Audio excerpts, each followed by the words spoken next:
Fala primeiro, tudo bem com vocês? Certinho? Galera, é o seguinte, ó.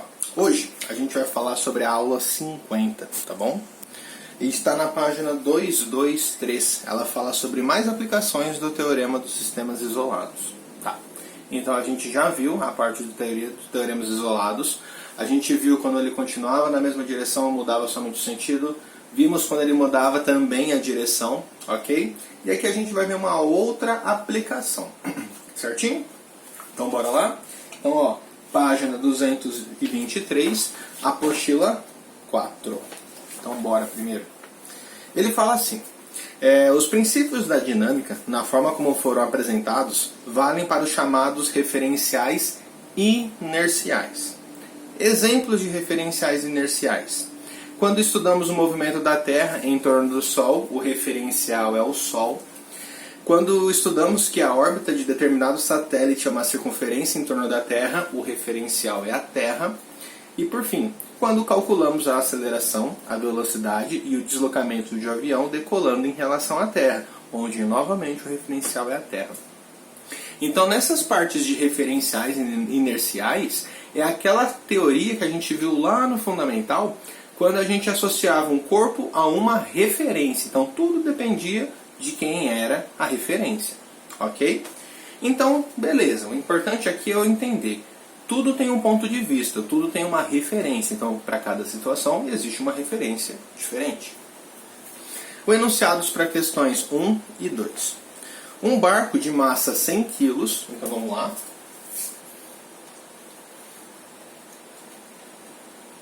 A massa do barco é 100 kg. E diz assim, está em repouso nas águas tranquilas de um lago.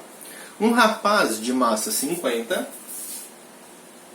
vou pôr MR, massa do rapaz, 50 quilos, inicialmente parado no barco, começa a se movimentar em determinado sentido, até atingir a velocidade de 0,6 metros por segundo em relação ao barco, quando mantém essa velocidade constante.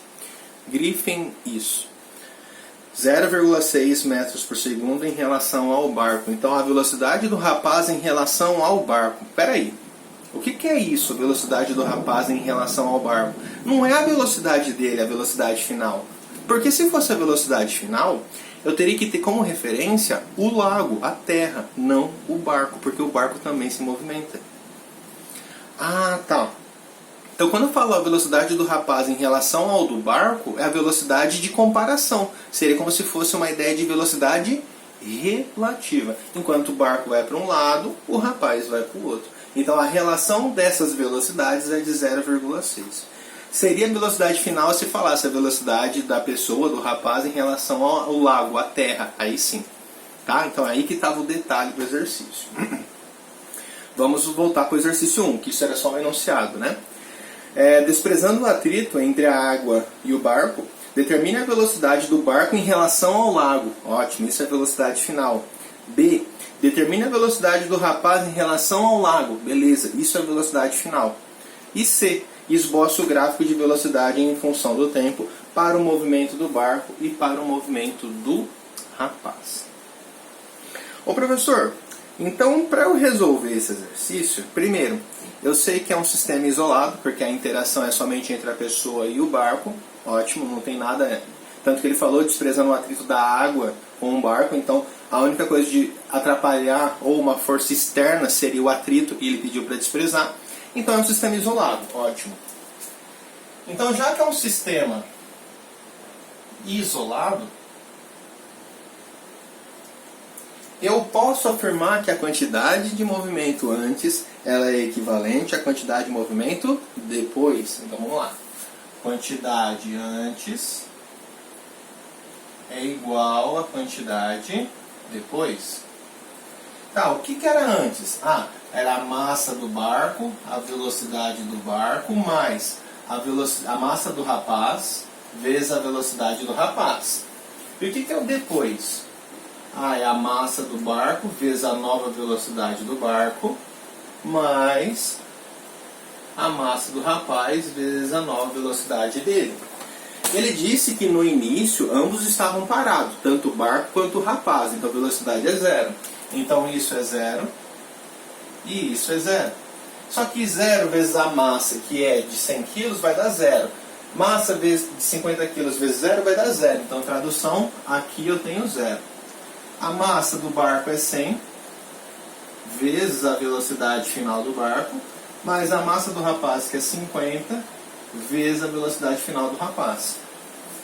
Olha, eu posso ver que eu posso deixar o 50 em evidência aqui. Boa. Então vai ficar o seguinte. 50 em evidência, eu terei 100, 100 não, né? 2 vezes VB.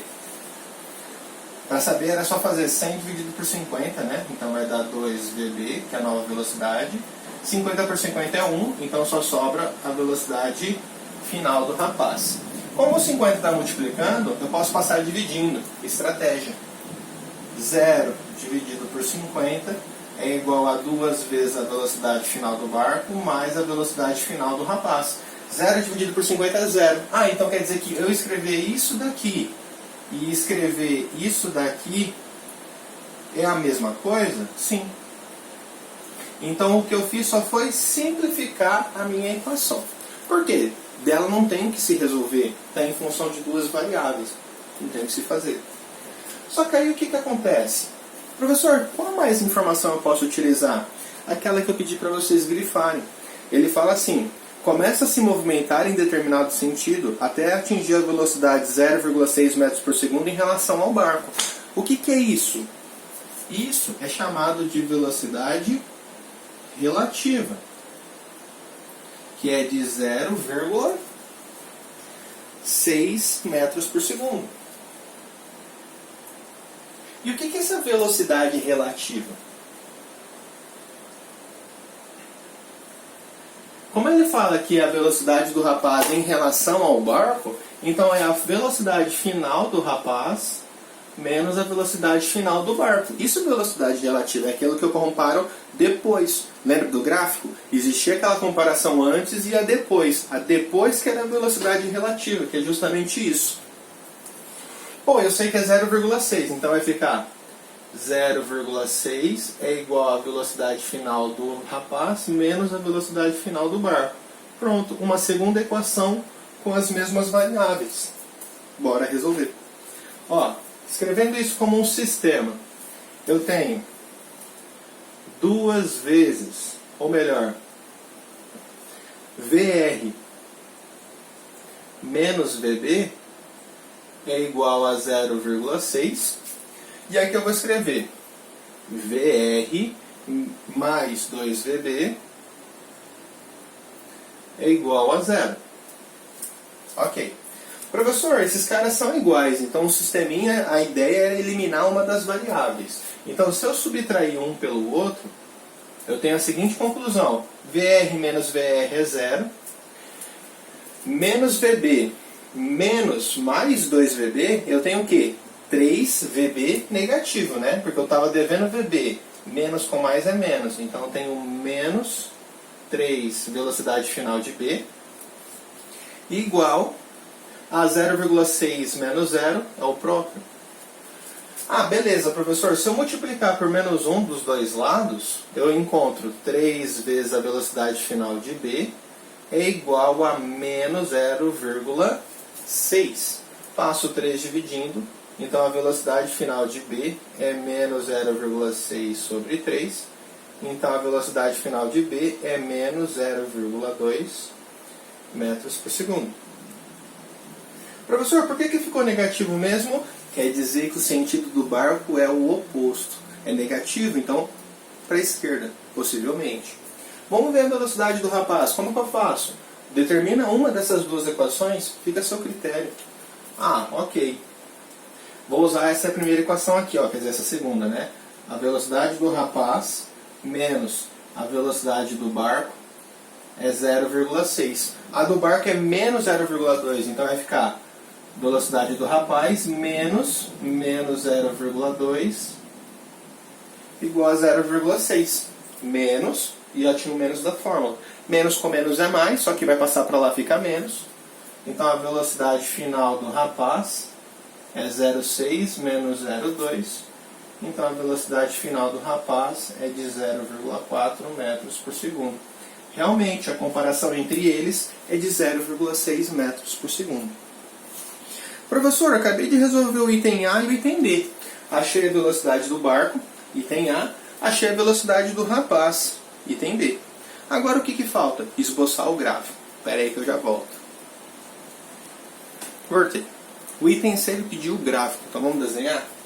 Então, ó, o gráfico aqui seria o gráfico das velocidades em função do tempo. Lembrando que existe uma parte negativa, então se você quiser adotar o zero aqui, também, fique à vontade. Ó, inicialmente ambos estavam com zero, ótimo. Então, no início do trajeto, ambos, tanto o barco quanto o rapaz, apresentam a mesma velocidade. Só que existe no intervalo de tempo, que seria o momento que um adquire uma velocidade positiva, quer dizer que está indo para um sentido, e o outro adquire velocidade negativa, quer dizer que está indo para o outro sentido. Então, ó, o rapaz ele tem uma velocidade positiva de 0,4, que a gente entende que é para a direita. Então, vamos colocar 0,4 à direita. Então, quer dizer que a partir de um certo instante, ele apresenta essa velocidade. Então, é como se fosse algo assim. Esse momento, esse trecho aqui, é o trecho de transição. Aqui era o tempo antes de acontecer e aqui é o tempo depois de acontecer, o final. Ok? Enquanto que a velocidade do barco é de 0,2, quer dizer, ele estava a zero e aí depois de um intervalo ele passa a negativo 0,2. Quer dizer que num certo instante ele vai ter essa velocidade, então ele vai ter esse comportamento aqui. Ó. Então, enquanto um aumenta, o outro diminui, quer dizer, os sentidos opostos, né? As velocidades dos dois são positivas.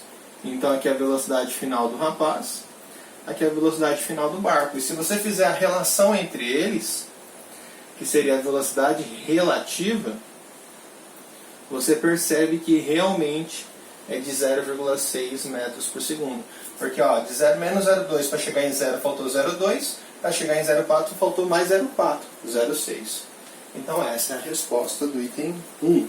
Tanto o A, o B e o C. Bora resolver o 2? Já volto. Voltei. Ó, na página 224, que é o exercício 2 que a gente vai trabalhar, comecei a ficar vermelho. Pronto, voltei. Então, ó, ele fala o seguinte. Lembrando que tanto o rapaz quanto o barco estão inicialmente em repouso. Ok. E desprezando o atrito entre o barco e a água, considere as afirmações. Então, se você está desconsiderando o atrito do barco com a água, significa que a interação é somente o rapaz e o barco, o sistema isolado. Ok. 1. Se o rapaz movimentar-se em determinado sentido, o barco movimenta em sentido contrário. Em consequência, o rapaz permanece em repouso em relação ao lago. Tá, estranho. Se o rapaz movimentar-se em determinado sentido em relação ao lago, o barco movimenta-se em sentido contrário em relação ao lago. Ok. Tá, então eu percebi que um anula o outro, né? Se uma estiver certa, a outra está errada, tá bom? 3. Se o rapaz parar, o barco para. Se o rapaz parar, o barco continua em movimento. Estão corretas as afirmações? Tá. Vamos verificar a 1 e a 2 primeiramente. Então, ó, a 1 e a 2. Lembrando que uma vai excluir a outra, né? Se o rapaz movimentar-se em determinado sentido, o barco movimenta em sentido contrário. Até aí, ok. Em consequência, o rapaz permanece em repouso em relação ao lago. E não é assim. Se a gente fez o estudo e verificamos que a velocidade relativa do rapaz em relação ao barco era de 0,6 metros por segundo, quer dizer que ele apresenta uma velocidade maior que a do barco, tanto que é. Ele é 0,4 e o barco é 0,2, em sentidos opostos. Então, por mais que um esteja indo para lá, o outro para cá, não fica aquela sensação de que ele está correndo parado. A velocidade dele é maior que a do recuo do barco, então ele vai indo de uma maneira mais lenta, só que ele vai se distanciando, então ele não vai ficar parado no mesmo local. Então eu não posso falar que a 1 é verdade, tudo bem? A não ser que ele falasse que a velocidade relativa era 0, aí sim eu poderia confirmar isso. Então a 1 é falsa, a 2 é verdadeira. Aonde ele só fala, ó, se o cara vai para um lado, o barco vai para o outro. Pronto, e tá certo. Agora o 3 e o 4. Lembrando que nesse caso também Uma vai anular a outra. O 3 fala assim, se o rapaz parar, o barco para. E o 4 fala, se o rapaz parar, o barco continua em movimento. Ó, vamos pensar o seguinte. A gente sabe muito bem que a quantidade de movimento é um sistema isolado, não é? É. Então a quantidade antes é igual à quantidade depois. Certo? Professor, eu sei que antes os dois estavam em repouso. Então eu não preciso nem escrever, né? A quantidade de movimento antes era zero. Por quê? Massa do barco vezes a velocidade do barco, mais massa do rapaz vezes a velocidade do rapaz. Como os dois estão parados, dá zero. Aí eu venho aqui, ó, a velocidade do barco final vezes, ou melhor, é massa, né? Estou mudando a ordem, tudo bem que não ia influenciar em nada, só mais para não ficar estranho, tá? A massa do barco vezes a velocidade final do barco, mais a massa do rapaz vezes a velocidade final do rapaz. A gente sabe a massa que é 100, a massa do rapaz que é 50, só que não é aí que entra a história. A história, ele fala assim, se o rapaz parar, significa que a velocidade dele é zero, ok? Então se isso for zero, olha como que ficou. A massa do barco vezes a velocidade final do barco mais zero, porque a velocidade zerou. Ele falou, e se o rapaz parar? Então se isso deu zero, ótimo. Eu não preciso escrever mais zero, né? Então vai ficar a massa do barco, que é 100, vezes a velocidade do rapaz. Ou melhor, do barco. Se eu passar dividindo, então eu chego na conclusão que a velocidade do barco é 0 sobre 100. E quanto que é 0 sobre 100? Zero. Opa! Então quer dizer que se o rapaz parar, o barco para também. Então a resposta 3 é verdadeira, porque ele fala que se o rapaz parar, o barco para. Já o 4 é falsa, porque ele falava que se o rapaz parar, o barco não parava. Mentira, para sim. Então a alternativa correta é 2 e 3. Alternativa B de bola. Fechou? Isso foi a aula 50. Daqui a pouquinho a gente volta com as aulas 51 e 52. Até mais. Daqui a pouquinho. Fui.